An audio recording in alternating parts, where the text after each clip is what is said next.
السلام علیکم ورحمۃ اللہ وبرکاتہ۔ رونق رمضان میں آپ سب کو خوش آمدید۔ میں ہوں عائشہ نور۔ آج رمضان المبارک جس طرح سے شروع ہو چکا ہے تو اس میں بہت بڑا کردار جو ہوتا ہے وہ روزے دار کا ہوتا ہے۔ تو آج ہم اس کے روزے دار کی اہم خصوصیات کے بارے میں بات کریں گے۔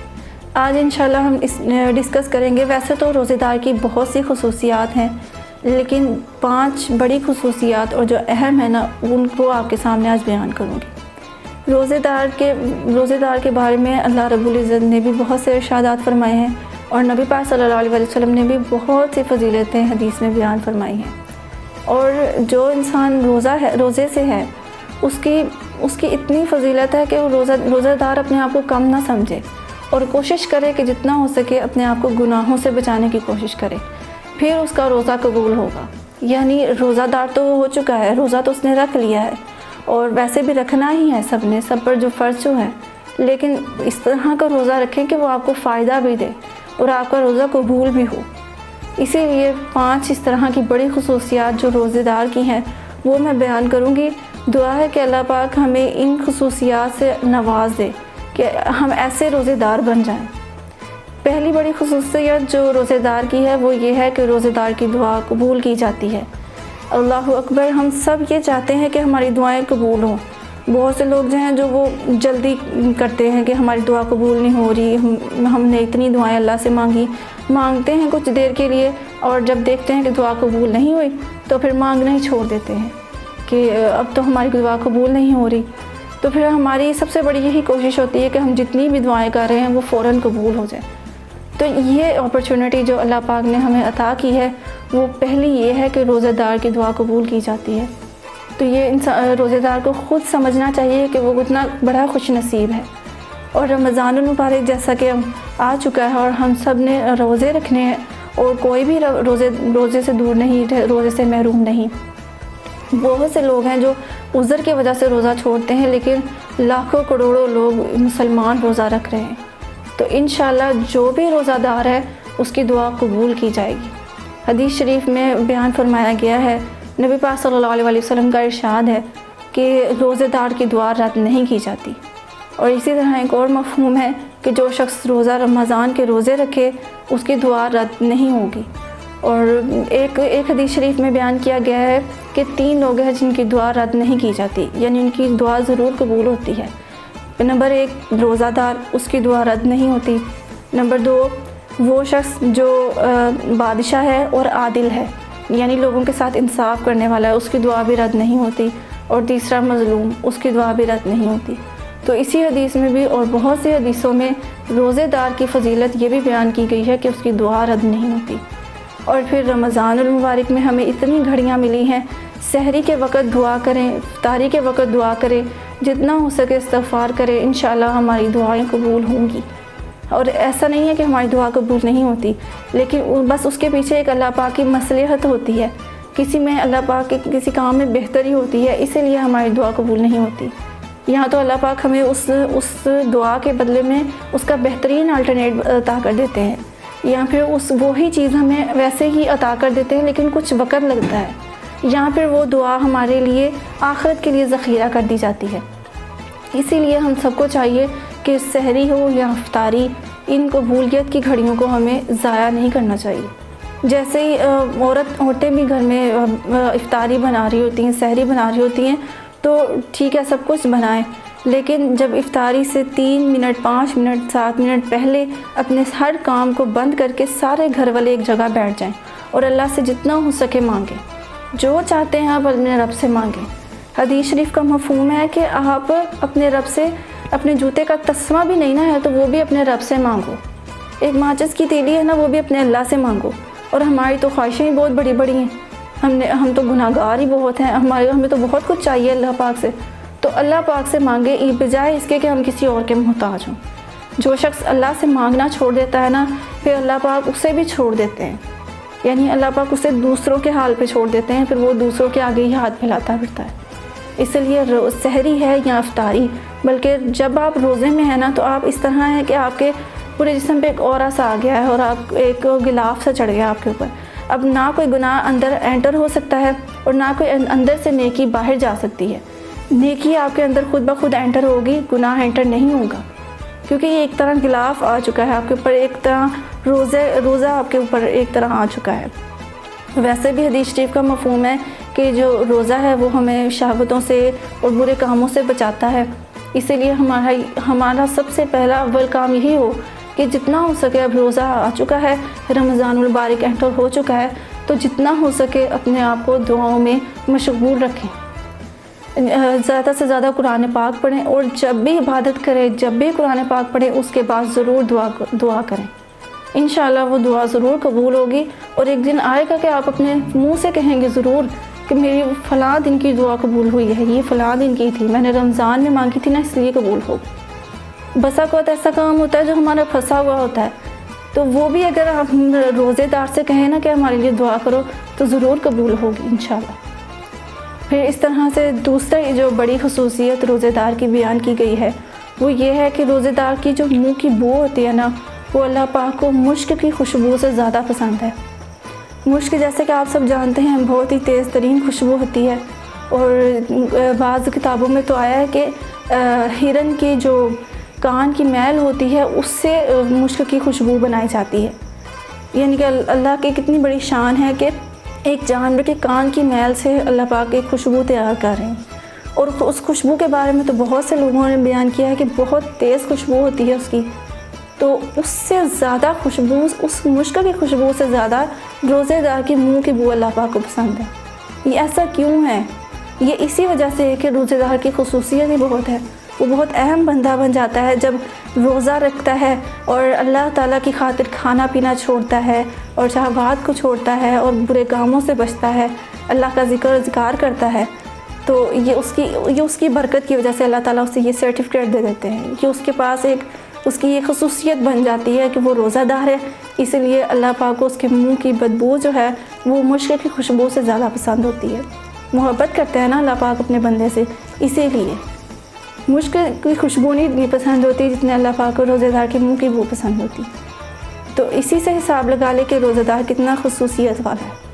اگر آپ خود روزہ دار ہیں تو اپنے آپ پر بھی ظلم نہ کریں، یہ نہ ہو کہ روزہ رکھ کے آپ گالیاں دے رہے ہیں، چغلیاں کر رہے ہیں، غیبتیں کر رہے ہیں، جھوٹ بول رہے ہیں، پھر تو آپ نے اپنے روزے کو ضائع کر دیا۔ اسی لیے آپ کو جتنا ہو سکے اپنے آپ کو گناہوں سے بچائیں تاکہ ہم بھی اس خصوصیت والی لسٹ میں شامل ہو سکیں کہ روزہ دار جو ہے اس کے منہ کی بو اللہ پاک کو مشک کی خوشبو سے زیادہ پسند ہے۔ ہمارے لیے اس سے بڑھ کر کیا بات ہو سکتی ہے کہ ہمارے منہ کی بو اللہ پاک کو پسند ہے۔ اسی سے محبت کا اندازہ لگا لیں کہ اللہ پاک 70 ماؤں سے زیادہ محبت کرتے ہیں اپنے بندے کو۔ اور تیسری اہم خصوصیت جو نبی پاک صلی اللہ علیہ وسلم نے بیان فرمائی ہے وہ ہے کہ روزہ دار جو ہوتا ہے اس کی بخشش اور مغفرت کر دی جاتی ہے۔ اس کے بارے میں بھی بخاری اور مسلم شریف کی حدیث مبارکہ ہے کہ جو شخص رمضان المبارک کے روزے ایمان کی حالت میں رکھتا ہے اور ثواب کی نیت سے رکھتا ہے، اس کے اگلے اور پچھلے سارے گناہ معاف کر دیے جاتے ہیں۔ اللہ اکبر! یہ بھی کتنی بڑی انسان کے لیے اپرچونٹی ہے کہ رمضان المبارک کے 30 روزے رکھے اور بس اپنے گناہ بخشوا لے۔ لیکن بدنصیب وہ شخص ہے جو رمضان کو پائے بھی اور اس کے بعد اس کو پورا اس کے روزے بھی نہ رکھے، اور اگر روزے رکھ بھی لیے ہیں تو اس طرح کے روزے رکھے کہ وہ قابل قبول نہ ہوں۔ روزہ بھی رکھنا ہے اور اس طرح کا اسے بنانا ہے کہ اللہ پاک کے ہاں قابل قبول بھی ہو جائے۔ تو پھر جس طرح حدیث میں بیان کیا گیا کہ اس کے اگلے اور پچھلے سارے گناہ معاف کر دیے جاتے ہیں۔ اب ہمیں پچھلے گناہوں کا تو سمجھ میں آتا ہے نا کہ پچھلے گناہ معاف کر دیے جاتے ہیں، اس کا مطلب یہ ہے کہ جو ہم پچھلی زندگی میں اپنے کر چکے ہیں وہ بھی سارے معاف کر دیے جاتے ہیں روزے دار کے۔ جو اگلے گناہ معاف کرنے کے بارے میں بیان کیا گیا ہے، اس میں کیا حکمت ہے؟ تو اس کے بارے میں علماء کرام بیان فرماتے ہیں کہ اگلے گناہ معاف کرنے کا مقصد یہ ہے کہ جو ہماری آنے والی زندگی ہے اس میں اللہ پاک ہم سے کوئی گناہ نہیں سرزد ہونے دیں گے۔ اگر ہم کوئی گناہ پہ جانے کی طرف جائیں گے بھی نا تو اللہ پاک ہمیں اس سے بچا لیں گے۔ اس کا مطلب یہ ہے کہ اگلے گناہ جو ہم نے ابھی کیے بھی نہیں ہیں وہ اللہ پاک ان گناہوں سے ہمیں یا تو وہ اگر ہو گئے تو وہ بخش دیں گے، یا اگر نہیں کیے تو اللہ پاک کرنے سے پہلے ہی ہمیں ان گناہوں سے بچا لیں گے۔ تو 2 اپرچونٹی ہمیں پھر یہاں پہ مل گئیں۔ خصوصیات تو روزے دار کی بہت ہیں، لیکن یہ بھی ایک بہت بڑی اور اہم خصوصیت ہے اگر ہم اس پہ غور کریں تو۔ ہر مسلمان کے لیے یہ بہت بڑے فائدے کی بات ہے. یہ ایک طرح رحمتوں اور برکتوں کا سٹال لگا ہوا ہے کہ 30 دن ہیں اچھے خاصے اللہ پاک کی عبادت کر لے تو ساری زندگی اگلے پچھلے گناہ معاف. سمجھنے کی بات تو ہماری ہے نا, دل تو ہمارا قبول کرے گا نا اس بات کو. یہ ہم پہ اب ڈیپینڈ کرتا ہے کہ ہم اسے کس طرح اپنے دل میں اتارتے ہیں, کس طرح دین کی بات ہمارے دل میں جاتی ہے اور پھر کس طرح ہم اس پر عمل کرتے ہیں.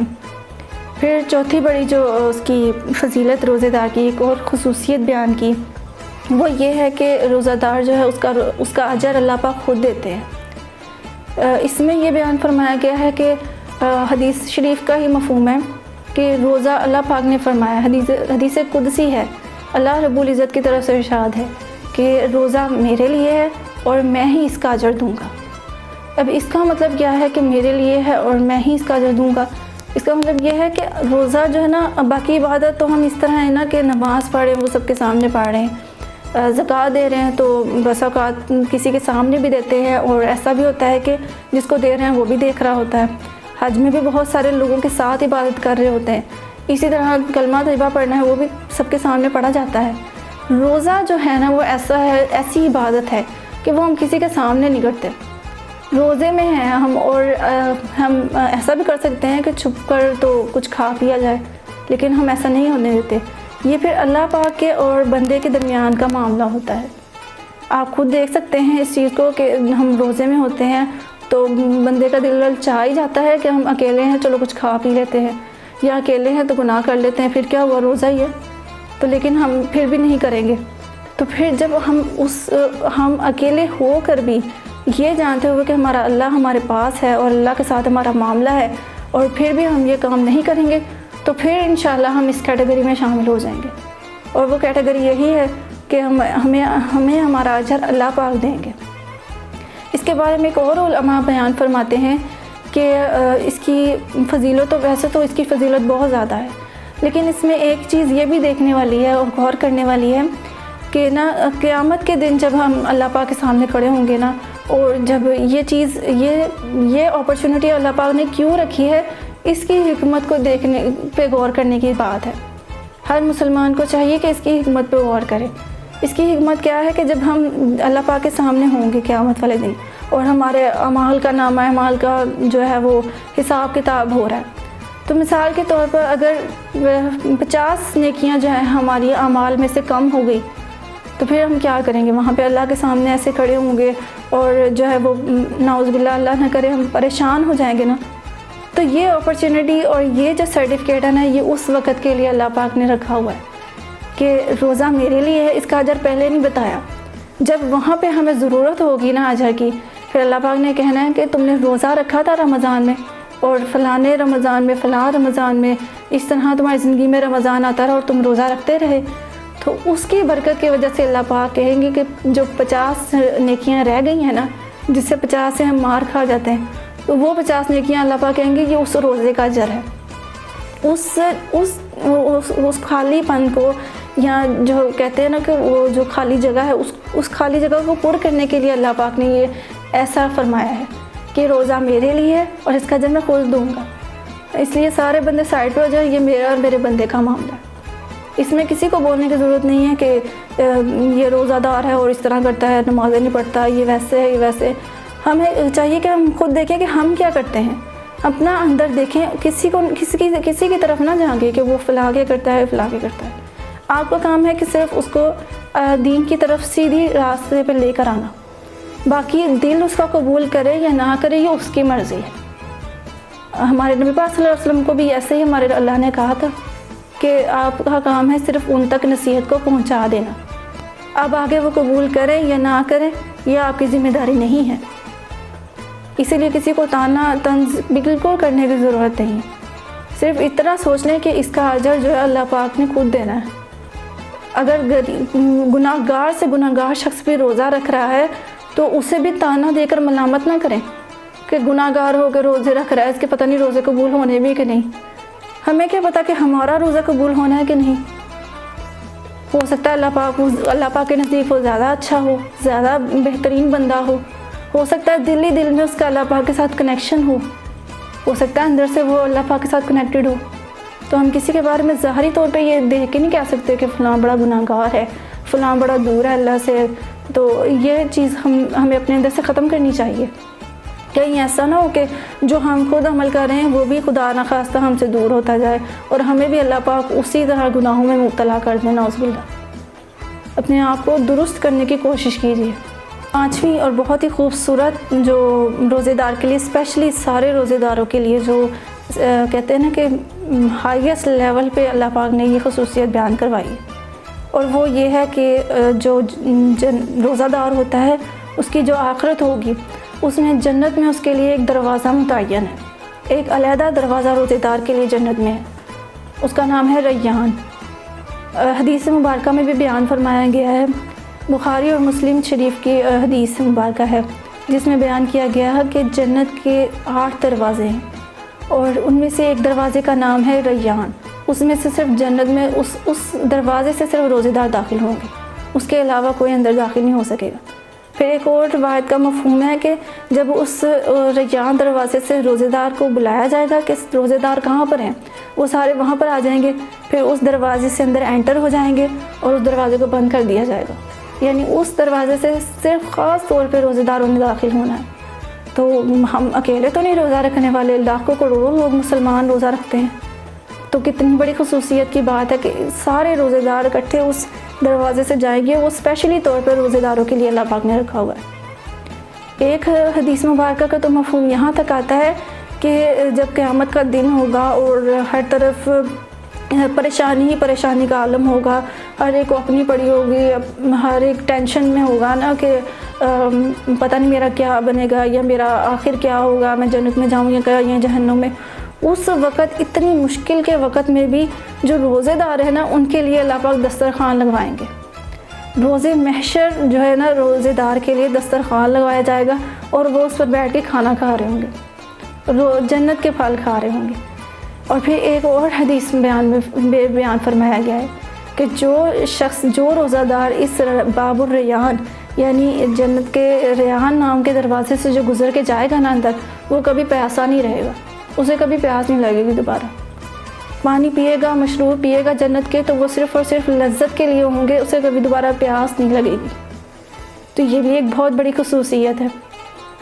اب چیزیں تو خصوصیات تو بہت زیادہ اللہ تعالیٰ نے عطا کی ہیں.